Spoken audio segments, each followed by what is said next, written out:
안녕하세요. 게으른개미입니다. 오늘 발표된 24년 3월 말 기준 미국 배당 다우존스 새 상품의 비용을 비교해 보겠습니다.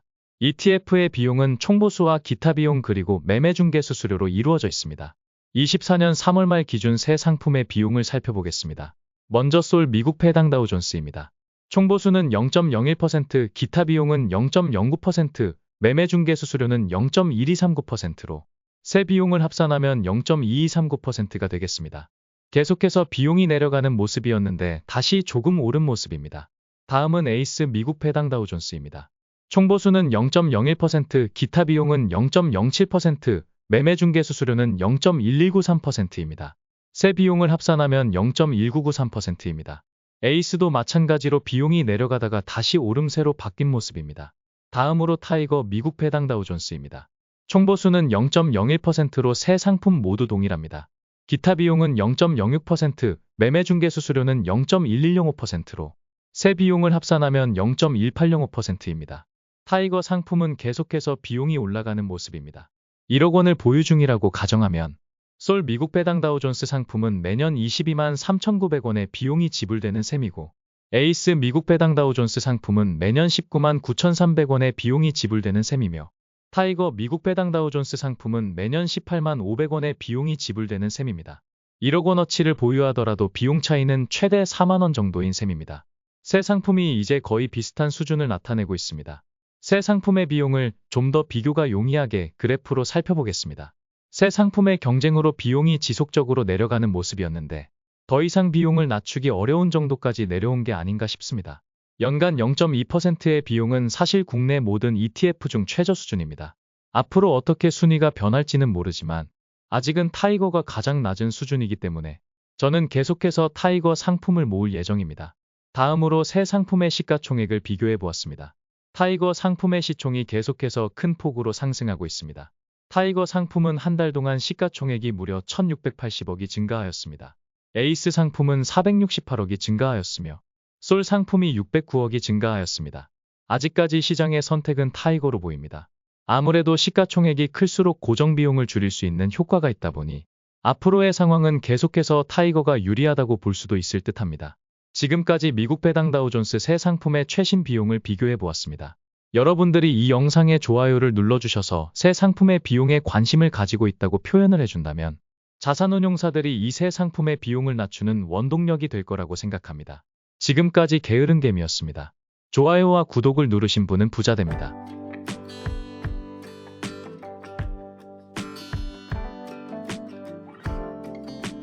안녕하세요. 게으른개미입니다. 오늘은 중개형 ISA 만기와 관련해 주의사항 몇 가지를 가지고 왔습니다. 중개형 ISA가 도입된 지 만 3년이 지나면서 많은 분들이 만기가 된 중개형 ISA를 연금저축펀드로 이전을 계획하고 계십니다. 연금저축펀드로 이전을 하게 되면 여러 가지 혜택이 있는데요. 먼저 중개형 ISA를 만기 해지하고 다시 신규로 가입을 하게 되면 비과세 한도가 다시 생기게 됩니다. 비과세 한도는 서민형의 경우 200만원, 일반형의 경우 400만원입니다. 중개형 ISA 계좌에서 받은 배당금은 비과세 한도까지는 세금이 없는 것입니다. 그리고 비과세 한도를 초과하는 배당금에 대해서는 9.9% 분리과세 혜택이 주어집니다. 두 번째 혜택은 추가 세액공제 혜택입니다. 중개형 ISA 계좌를 만기 해지하고 60일 이내에 연금저축펀드에 이체하면 최대 3천만 원에 대해서는 그 금액의 10%만큼 추가 세액공제 혜택을 줍니다. 즉 최대 300만 원의 세액공제를 추가로 주는 것입니다. 세 번째 혜택은 이전하는 금액에 대해서는 연금저축펀드의 장점을 그대로 취한다는 점입니다. 연금저축펀드는 저율과세와 과세 이연 등 혜택이 부여되는 만큼 IRP와 합산하여 연간 1,800만 원밖에 납입할 수 없습니다.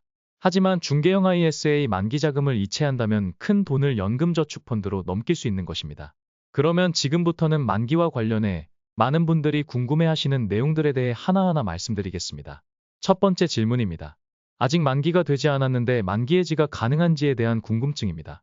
중개형 ISA 계좌를 신규 개설할 때 만기를 설정할 수 있는데요.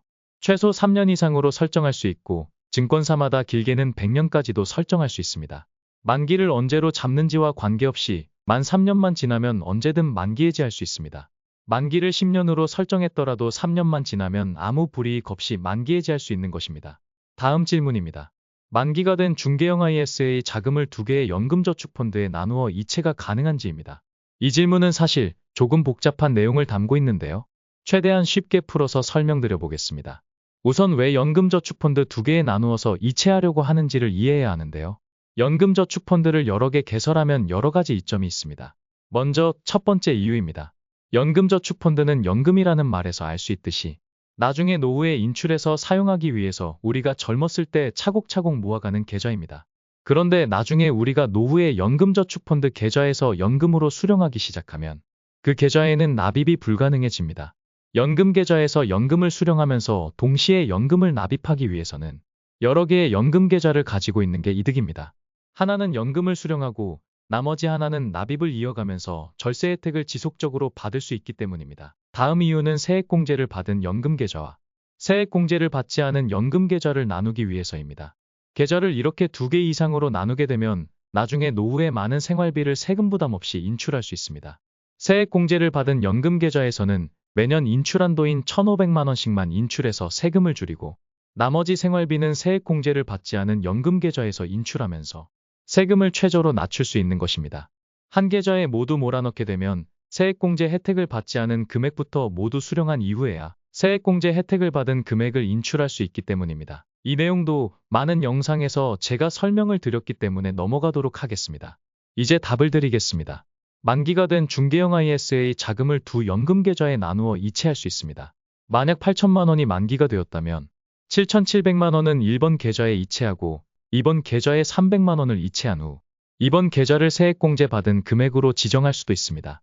이때 당장은 세액공제 받은 계좌와 받지 않은 계좌를 구분할 수는 없으며 나중에 연금으로 수령할 때 세액공제 받은 계좌를 지정할 수 있습니다. 다음 질문입니다.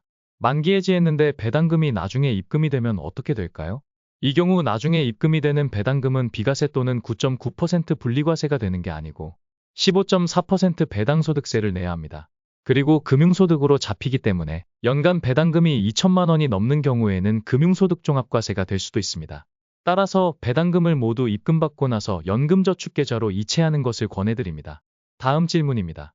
2024년에 2천만 원을 납입한 후 만기 해지한 경우 2024년에 다시 신규 개설하면 올해 납입 한도인 2천만 원이 다시 생기게 될까요? 네, 그렇습니다. 2024년에는 총 4천만 원을 납입할 수 있는 셈입니다. 다음 질문입니다. 만기 해지하게 되면 그동안 쌓인 배당금을 한 번에 받게 되는데 그 금액이 모두 금융소득으로 잡혀 금융소득종합과세자가 되거나 건강보험료가 오르는 것 아닌지 하는 질문입니다. 중개형 ISA 계좌에서 받은 배당금은 만기 해지하더라도 금융소득으로 잡히지 않고 건강보험료에도 전혀 영향을 주지 않습니다. 그리고 연금저축펀드에서 연금을 수령할 때에도 마찬가지입니다. 금융소득으로 잡히지 않고 건강보험료도 오르지 않습니다. 이것으로 만기가 된 중개형 ISA 계좌와 관련하여 많은 분들이 궁금해하시는 내용에 대한 설명을 드렸습니다. 많은 궁금증들이 해소되셨기를 바라며 지금까지 게으른개미였습니다. 좋아요와 구독을 누르신 분은 부자 됩니다.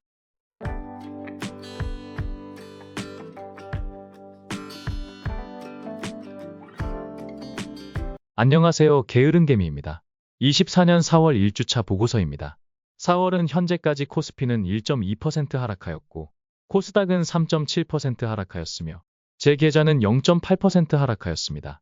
24년 연간 기준으로는 코스피는 현재까지 3.4% 상승 중이고 코스닥은 4.5% 상승 중이며 제 계좌는 8.2% 상승 중에 있습니다. 다음은 월별 누적 수익금 현황입니다. 4월은 현재까지 438만 원의 손실을 기록 중이며 24년 연간 기준으로는 4,812만 원의 수익을 기록하고 있습니다. 투자보고서를 작성하기 시작한 2020년 이후 누적으로는 2억 3,448만 원의 수익을 기록하고 있습니다. 최근 5년간 연평균으로는 4,689만 원의 수익을 기록하고 있는 셈입니다. 다음은 보유 종목 현황입니다. 이번 주에는 몇몇 종목을 추가 매수하였습니다. 우선 진양홀딩스를 조금 추가 매수하였고 연금저축펀드에 200만 원을 추가로 납입하여 타이거 미국 배당 다우존스를 매수하였습니다. 그리고 오랫동안 지켜보았던 이마트를 추가 매수하였습니다. 이마트는 거의 10년간 계속해서 주가가 내려가고 있는 안타까운 종목입니다. 어느덧 시가총액도 1조 8천억 원대로 쪼그라들었습니다. PBR은 고작 0.15배 밖에 받지 못하고 있습니다. 이마트 실적을 살펴보면 그 이유를 알 수 있습니다. 2023년에 적자로 돌아선 모양입니다. 매출액이 거의 30조에 육박하는 회사가 시가총액이 1조 원대입니다. 얼마나 처참한 수준으로 무너졌는지 알 수 있습니다. 제가 이 종목을 추가 매수한 이유는 너무 내려갔다고 생각하기 때문입니다. 작년까지 1조 원이 넘는 순이익을 올리기도 했기 때문에 반등 시 크게 오를 수 있다고 생각하기 때문입니다. 만약 이마트가 경영 개선을 통해 50조 매출의 1%만 이익을 올려도 무려 5천억 원입니다.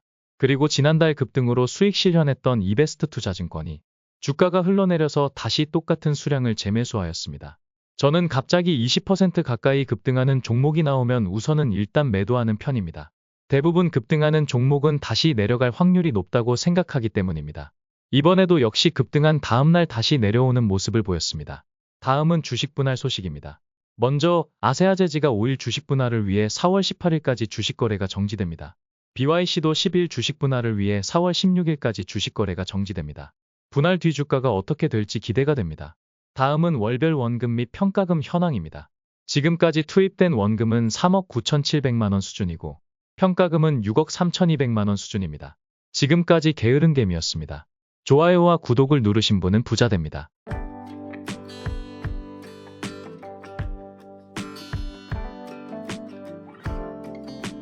안녕하세요. 게으른개미입니다. 24년 4월 2주차 보고서입니다. 4월은 현재까지 코스피는 2.4% 하락 중이고 코스닥은 5% 하락 중이며 제 계좌는 2.7% 하락 중에 있습니다. 24년 연간 기준으로는 코스피는 3.4% 상승 중이고 코스닥은 4.5% 상승 중이며 제 계좌는 6.3% 상승 중에 있습니다. 다음은 월별 누적 수익금 현황입니다. 4월은 현재까지 1,547만 원의 손실을 기록 중이며 24년 연간 기준으로는 3,702만 원의 수익을 기록하고 있습니다. 투자보고서를 작성하기 시작한 2020년 이후 누적으로는 2억 2,338만 원의 수익을 기록 중입니다. 최근 5년간 연평균 4,467만 원의 수익을 기록하고 있는 셈입니다. 다음은 보유 종목 현황입니다. 이번 주에는 KPX홀딩스와 하나사무비, 타이거, 미국 배당 다우존스에 배당금이 입금되었습니다. 받은 배당금 중 일부는 진양홀딩스를 매수하였고 타이거 미국 배당 다우존스 배당금으로 다시 타이거 미국 배당 다우존스 종목을 일부 매수하였습니다. 현재까지 올해 받은 배당금은 세금을 제외하고 239만 원입니다. 다음 주에는 가장 많은 배당금이 입금될 예정입니다. 일부 금액은 연금 계좌에 이체할 예정입니다. 해외 배당은 미국 고배당 ETF인 SPYD에서 받은 배당금입니다. 이 금액도 내년까지 모두 매도하고 연금 계좌에 이체하여 미국 배당 다우존스나 아리랑 고배당주를 매수할 계획입니다. 다음은 원금 및 평가금 현황입니다. 현재까지 투입된 원금은 3억 9,700만 원 수준이고 평가금은 6억 2,100만 원 수준입니다. 지금까지 게으른개미였습니다. 좋아요와 구독을 누르신 분은 부자 됩니다.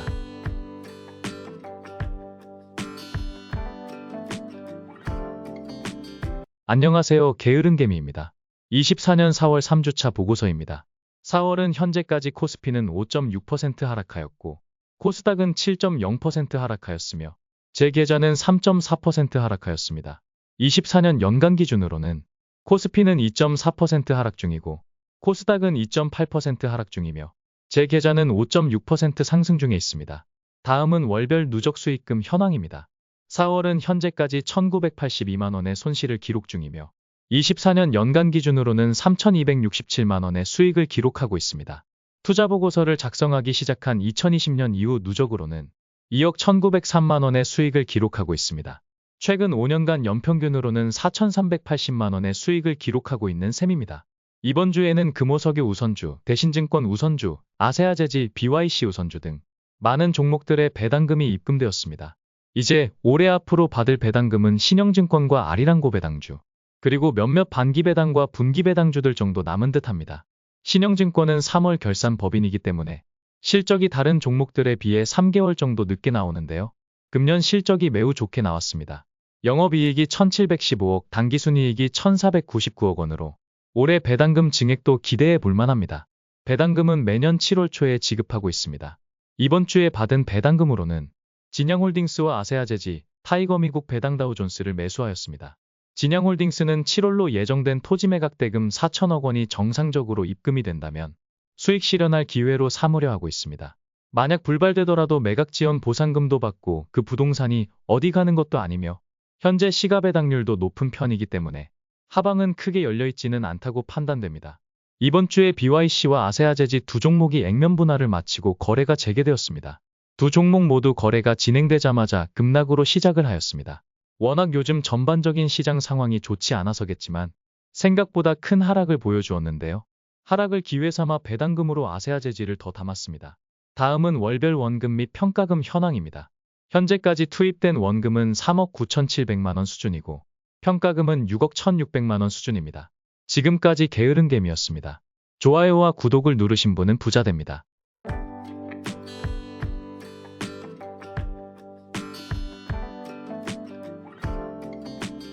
안녕하세요. 게으른개미입니다.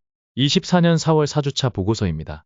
4월은 현재까지 코스피는 3.3% 하락 중이고 코스닥은 5.4% 하락 중이며 제 계좌는 0.1% 하락 중에 있습니다.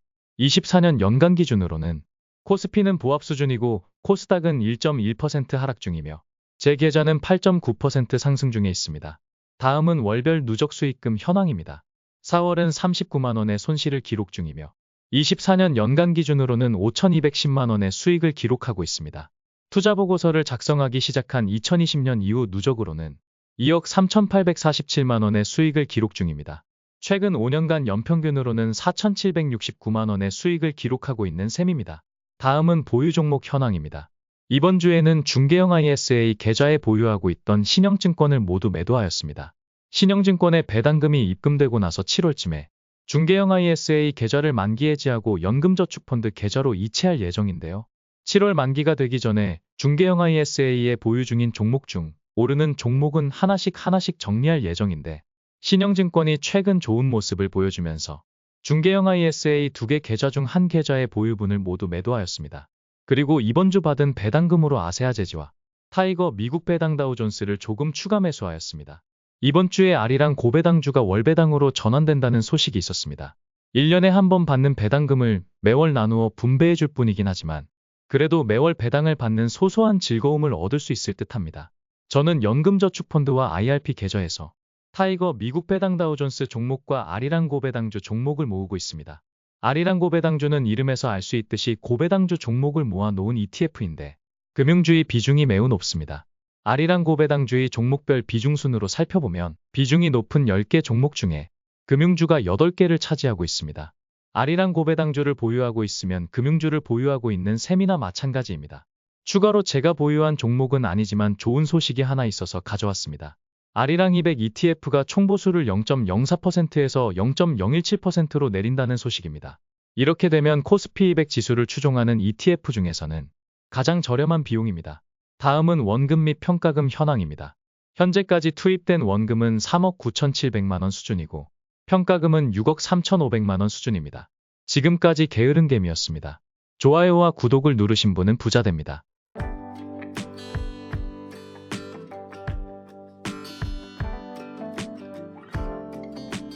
안녕하세요. 게으른개미입니다. 24년 4월 말 보고서입니다. 4월 한 달 동안 코스피는 2% 하락하였고 코스닥은 4% 하락하였으며 제 계좌는 0.8% 상승하였습니다. 24년 연간 기준으로는 코스피는 1.4% 상승 중이고 코스닥은 0.3% 상승 중이며 제 계좌는 9.8% 상승 중에 있습니다. 다음은 월별 누적 수익금 현황입니다. 24년 4월에는 468만 원의 수익을 기록하였습니다. 24년 연간 기준으로는 5,719만 원의 수익을 기록 중이며 투자보고서를 작성하기 시작한 2020년 이후 누적으로는 2억 4,355만 원의 수익을 기록하고 있습니다. 최근 5년간 연평균으로는 4,871만 원의 수익을 기록 중입니다. 다음은 보유 종목 현황입니다. 이번 주에 거래는 없었습니다. 저희 부부가 보유 중인 중개형 ISA 계좌 2개 중 1개 계좌에서 신영증권을 매도하여 약 3천만 원 정도를 현금화하였습니다. 이 계좌는 7월에 신영증권의 배당금이 입금되고 나면 만기 해지하고 연금저축펀드 계좌로 이체할 계획입니다. 그때까지 이 계좌에서 보유 중인 아세아제지 종목의 주가가 상승하여 좀 더 많은 금액을 연금저축펀드로 옮길 수 있기를 기대하고 있습니다. 아세아제지는 1월 200억의 자사주 매입을 신고하였는데 현재까지 57억 원을 매수하였습니다. 자사주 매입 속도를 봤을 때 1년 내내 매수를 할 듯 보입니다. 자사주 매입을 하루에 2,000주씩 하다가 5대1 액면 분할 이후에는 하루에 15,000주씩 매수를 해왔었습니다. 그러다가 5월부터는 다시 하루에 10,000주씩 매수할 모양입니다. 자사주 매입을 중단하지 않고 200억 원어치 매수만 잘 채워준다면 지금과 같이 주가를 올리지 않고 천천히 자사주를 매입하는 것도 같은 금액으로 많은 수량을 매수할 수 있기 때문에 그리 나쁘지 않다고 생각합니다. 주식 투자를 하다 보면 빠른 성과를 기대하는 경우가 많은데 서둘러 무언가를 얻으려 행동하기보다는 느긋이 때가 되기를 기다릴 줄 알아야 합니다. 다음은 월별 원금 및 평가금 현황입니다. 현재까지 투입된 원금은 3억 9,700만 원 수준이고 평가금은 6억 4천만 원 수준입니다. 지금까지 게으른 겜이었습니다. 좋아요와 구독을 누르신 분은 부자 됩니다.